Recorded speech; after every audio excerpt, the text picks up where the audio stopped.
Muito bem, pessoal, estamos de volta. Qual é o objetivo da peça resposta à acusação? O que eu quero com a resposta à acusação? Bom, o que eu quero principalmente é a absolvição sumária do meu cliente. É isso. Eu quero que o meu cliente seja absolvido sumariamente. Do que é que nós estamos falando? Aqui no artigo 396, olha o que diz. Ó. No procedimento ordinário e sumário, oferecida a denúncia ou queixa, o juiz, se não rejeitar liminarmente, vamos lá de novo, estou gaguejando. Se não a rejeitar liminarmente, recebê-la-á e ordenará a citação do acusado para responder à acusação por escrito no prazo de 10 dias. Parágrafo único. No caso de citação por edital, o prazo para a defesa começará a fluir a partir do comparecimento pessoal do acusado ou do defensor constituído. 396. Na resposta, o acusado poderá arguir preliminares e alegar tudo o que interessa à sua defesa, oferecer documentos e justificações, especificar as provas pretendidas e arrolar testemunhas, qualificando-as e requerendo sua intimação quando necessário. 397. Após cumprido o disposto no artigo 396-A, e parágrafos deste Código, o juiz deverá absolver sumariamente o acusado quando verificar. Olha o que está falando aqui. O Código está falando que se o juiz, depois de receber a resposta à acusação, entender que estão presentes um dos incisos do artigo 397, ele deve absolver sumariamente o acusado. Absolver sumariamente o acusado. Então, ele vai absolver sumariamente o acusado quando, amiguinho? Quando, amiguinha? Após a resposta à acusação. Então, o principal objetivo que eu tenho com a peça resposta à acusação é levar o juiz, levar o julgador a entender que é caso de absolvição sumária, que o meu cliente deve ser absolvido sumariamente. É essa que é a ideia. É isso que você tem que buscar. Você tem que buscar na prova da OAB, no problema colocado pelo examinador, situações que se encaixem no artigo 397, incisos 1, 2, 3 ou 4. Deu para entender? Então, um exemplo, nós vamos falar melhor sobre isso depois, mas, por exemplo, estar extinta a punibilidade, prescrição. Então, você vai argumentar que ocorreu a prescrição com base no artigo 107.4. Então, você traz a argumentação do 107.4 e fala, olha, o 107.4, que fala da prescrição, demonstra a extinção da punibilidade, está prevista. Então, meu cliente tem que ser absolvido nos termos do artigo 397.4 do Código de Processo Penal. Por exemplo, está presente alguma excludente da ilicitude. Então, você vai fazer argumentos com base na excludente da ilicitude, artigo 23, 24 do Código Penal. Você lembra? Estado de necessidade, legítima defesa, estrito cumprimento do dever legal, exercício regular de um direito. Então, você vai argumentar e dizer, ó, tendo em vista estarem presentes as situações descritas no artigo 23 do Código Penal, ou 24, estado de necessidade, deve o acusado ser absolvido sumariamente nos termos do artigo 397, inciso tal do Código de Processo Penal. Então você busca, não adianta você só saber, para fazer a resposta à acusação, saber decor o artigo 397. Você tem que saber também institutos do direito penal e argumentar de tal maneira que você consiga encaixar aqueles institutos que podem absolver o seu cliente em uma das situações do 397. Deu para entender o exercício que você tem que fazer, o exercício mental, o exercício intelectual, o exercício jurídico que você terá que fazer na hora da prova? Você terá que demonstrar que aquela tese de defesa que você está pensando se encaixa no 397. Parece que é um bicho de 7 cabeças, mas você vai ver a hora que a gente for fazer a peça que não é. Você que já está estudando aí, você está conseguindo visualizar os institutos, você não terá tanta dificuldade em ver que este instituto aqui do direito penal que absolve meu cliente, ele pode se encaixar neste inciso do 397 do Código de Processo Penal. Beleza? Então, você entendeu agora qual é a o principal objetivo é a absolvição sumária. Olha o artigo 397, os incisos que falam. Após o cumprimento do disposto no artigo 396-A e parágrafos, insisto, 396-A é o que fala da resposta à acusação, e parágrafos deste Código, o juiz deverá absolver sumariamente o réu quando verificar: 1. A existência manifesta de cláusula excludente de ilicitude do fato. O que exclui a ilicitude do fato? Estado de necessidade, legítima defesa, estrito cumprimento do dever legal, exercício regular de um direito. Então, um policial, você está defendendo um policial militar que matou uma pessoa. Não, mas por que ele matou? Matou porque a outra pessoa estava com uma arma na cabeça do filho e dizendo que iria matá-lo. Então, nessa situação, o que você vai alegar? Legítima defesa ou estado de necessidade, dependendo, ou estrito cumprimento do dever legal do policial nesse caso. Então, o que o juiz tem que fazer? Absolver sumariamente, não tem que continuar o processo. Tudo bem? 2. A existência manifesta de causa excludente da culpabilidade do agente, salvo inimputabilidade. Estrito cumprimento do dever... Não, desculpa. Inexigibilidade de conduta diversa, por exemplo. Vem uma pessoa num caixa do banco, dá um bilhete para a pessoa e fala: olha, estamos com seu filho. Se você não nos der o dinheiro, nós vamos matar seu filho. Miguinha, você exige dessa pessoa uma conduta diversa? Não, você não vai exigir que o cara faça assim: não, eu amo o banco, pode matar a vida do meu filho, eu nunca tirarei o dinheiro do banco. O caixa do banco vai pegar e vai dar o dinheiro para o bandido, perfeito? Inexigibilidade de conduta diversa, isso aí exclui o quê? A culpabilidade, perfeito? Muito bem. Se exclui a culpabilidade, se estamos diante de alguma situação que exclua a culpabilidade, nós vamos pedir absolvição sumária. Então, o que você tem que estudar?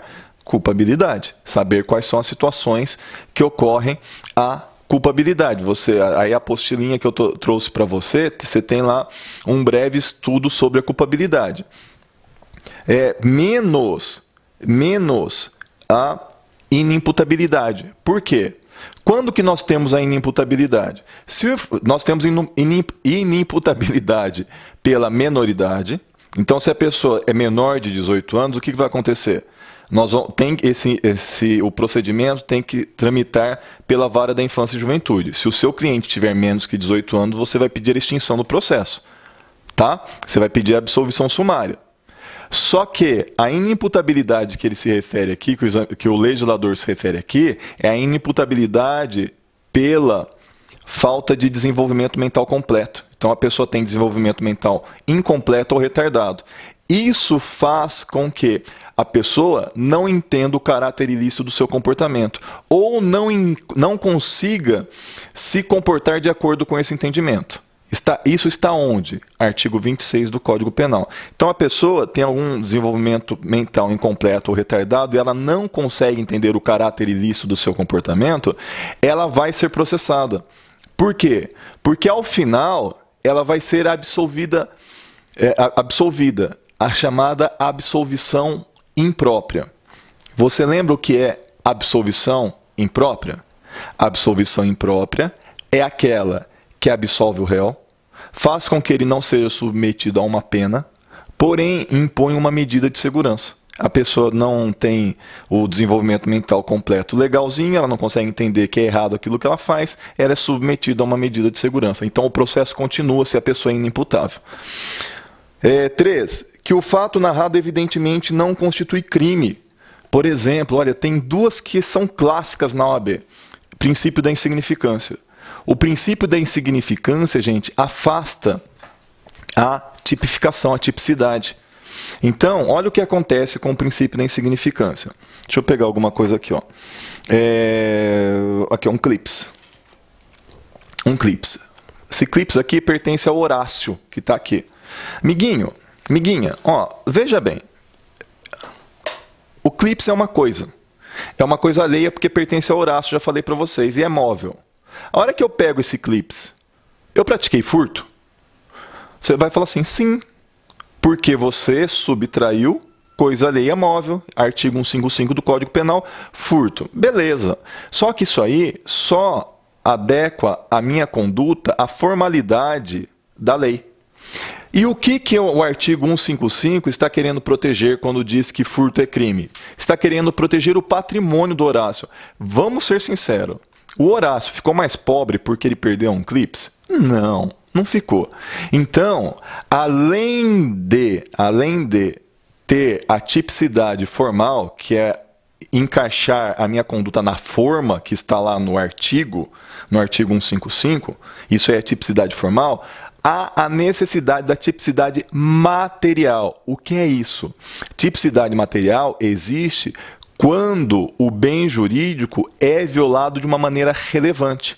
Quando o bem jurídico é atacado de uma maneira insignificante, não há crime. Não há crime. Gente, isso é pacífico na doutrina e na jurisprudência, princípio da insignificância. O que vai divergir é, no caso concreto, ver se está presente o princípio da insignificância. Então, por exemplo, foi furtado R$200 de uma pessoa. Está presente o princípio da insignificância? Não sei. Talvez. Quem é a vítima? A vítima é um aposentado que ganha, com os descontos, menos do que um salário mínimo. R$200 vai fazer falta? É insignificante para ela? De jeito nenhum. R$200 para um magnata que ganha R$2 milhões por mês. A faxineira subtrai R$200 lá da carteira dele. Princípio da insignificância? Nesse caso, sim. R$200 para ele é insignificante, não vai arranhar o seu patrimônio. Tem que analisar no caso concreto. Problema da OAB, geralmente, inclusive o que nós vamos analisar hoje, a pessoa entrou num grande supermercado e subtraiu 2 pacotes de macarrão avaliados em R$18. Princípio da insignificância. Tá? E a outra situação em que o fato não constitui crime diz respeito a crime contra a ordem tributária. Vamos supor que você esteja sendo... o fisco diga que você está devendo tributo. Bom, para ele dizer que você está devendo tributo, tem um processo administrativo. Pode ser que você não tenha pago o tributo, mas você não pagou o tributo porque você está alegando o seguinte: olha, eu vou pagar, só que eu entendo que não é esse valor, eu entendo que é menos. Você ingressa então com um procedimento administrativo para discutir o valor. A hora que acaba o procedimento administrativo, você paga. Só que o seguinte, o que acontecia antigamente? A pessoa não pagava o tributo, começava o procedimento administrativo e juntamente começava o quê? O procedimento criminal, a investigação. E a pessoa era denunciada e ao final ela tinha razão na esfera administrativa. E o procedimento criminal? Agora já tive todo o aborrecimento, tive que pagar advogado. Então, foi editada a súmula vinculante número 24.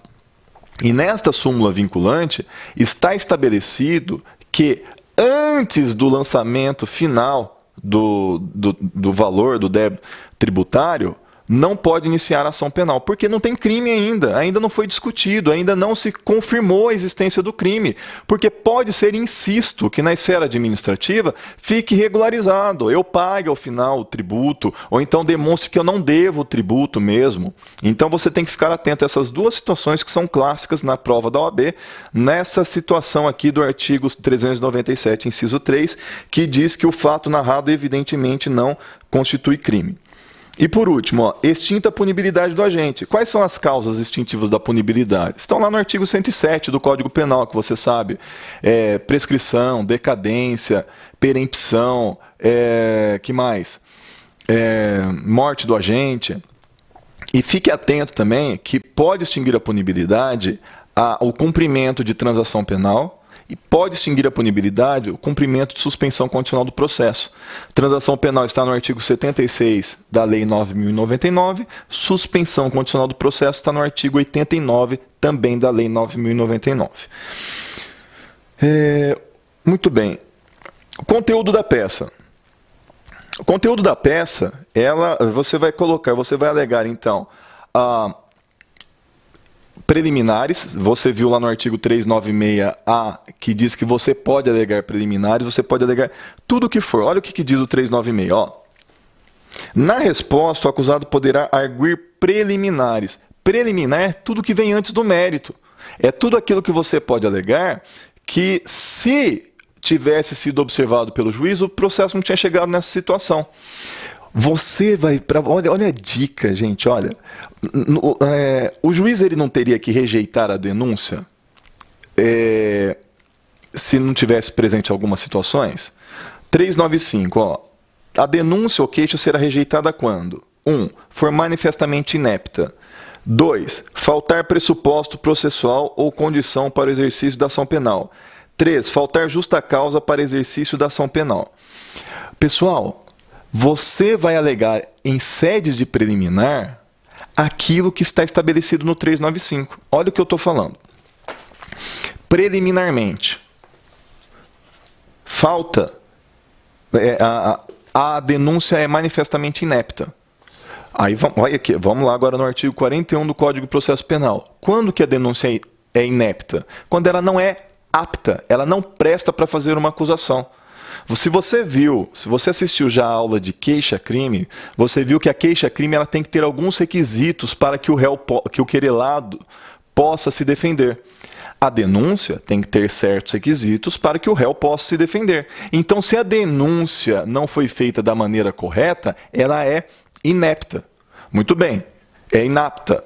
Então, ocorreu a inépcia da denúncia. Então, se há inépcia da denúncia, o que vai fazer o juiz? O juiz tem que rejeitá-la. Amiguinho, se o juiz não rejeitou a denúncia, o que você faz? Você, na resposta à acusação, em sede de preliminar, você alega isso, a inépcia da denúncia. Com a inépcia da denúncia, o que ocorre? Você vai conseguir a absolvição sumária do seu cliente. Deu para entender? Você entendeu o que eu estou falando? O juiz não analisou, não rejeitou a denúncia, então agora absolva sumariamente. Porque você, juiz, deixou de observar a inépcia da denúncia. Então, preliminarmente, em favor do meu cliente, eu alego a inépcia da denúncia. Então, você vai alegar em sede preliminar aquilo que está no artigo 395. Na resposta, o acusado poderá arguir preliminares, eu estou no 396A, e alegar tudo o que interesse à sua defesa. Oferecer documentos, um cheque, um contrato, qualquer documento que seja, a sua defesa, oferecer documentos e justificações, especificar as provas pretendidas e arrolar testemunhas qualificando-as e requerendo sua intimação quando necessário. Por que quando necessário? Porque pode ser que o cliente vá levar as testemunhas. Então você pode colocar na prática, no dia a dia, colocar assim, requeiro, arrola como testemunhas fulano, beltrano e cicrano. Não havendo necessidade de sua intimação no momento da instrução, tendo em vista que as mesmas comparecerão independentemente de intimação. Na prova da OAB você vai colocar que você arrola as testemunhas, as quais se requer a intimação desde já. O endereçamento da peça. O endereçamento da peça, gente, você vai fazer para o juiz que determinou a citação do seu cliente. É para ele, sempre para esse juiz. Quem determinou a citação? Foi o juiz da Justiça Federal? Então você vai encaminhar a resposta à acusação para o juízo da Justiça Federal. Foi o juiz da Justiça Estadual? Juiz da Justiça Estadual. Foi o juiz do Tribunal do Júri? Você vai endereçar para o juiz do Tribunal do Júri. Tá certo? Em falar em Tribunal do Júri, a última observação que eu preciso fazer com vocês é o seguinte: no Tribunal do Júri também existe a resposta à acusação. Porém, você não vai endereçar com fundamento no artigo 396 e 396A. Você fundamenta a peça com base no artigo 406 do Código de Processo Penal. Por quê? Você sabe que o procedimento do júri é um procedimento especial dentro do Código de Processo Penal. E lá, então, tem um procedimento próprio. E lá no artigo 406 está prevista a resposta à acusação no caso dos crimes de competência do Tribunal do Júri. Mais uma observação. Pessoal, existe absolvição sumária em 2 momentos no Tribunal do Júri, tá bom? Então, não confunda, não se esqueça dessa informação. Quando nós formos estudar RESE, recurso em sentido estrito, nós vamos ver que eu posso pedir a absolvição sumária do meu cliente. Por quê? Porque existe absolvição sumária em 2 momentos, em 2 oportunidades. Olha, primeira oportunidade é aqui na resposta da acusação. E aí você fundamenta, você pede a absolvição sumária nos termos do artigo 397. Tá? Só que existe uma segunda absolvição sumária. Quando acaba a primeira fase do tribunal do júri, o juiz ele tem que ou pronunciar o réu, quer dizer que o réu vai ser encaminhado para julgamento perante o tribunal do júri, ou ele impronuncia o réu, quer dizer que o juiz não está convencido do processo, não está convencido que os fatos constituem um crime doloso contra a vida, só que ele está em dúvida. Ah, mas a dúvida não beneficia o réu? Beneficia, só que nesse caso aqui o que vai acontecer? O que a sentença de impronúncia faz? Se houver o surgimento de novas provas, o promotor de justiça pode ofertar nova denúncia.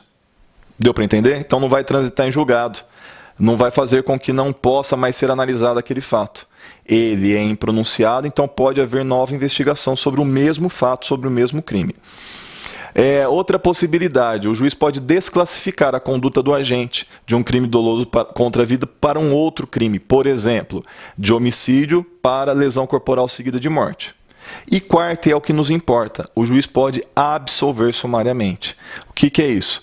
Ele entende que não precisa de mais provas e ele pega e absolve o réu. Então, dois momentos. Depois da resposta à acusação, o fundamento é o mesmo, 397 do Código de Processo Penal, e a segunda vez que após o final da instrução, onde o juiz absolve sumariamente, porém aí com fundamento no artigo 415 do Código de Processo Penal. Tá certo?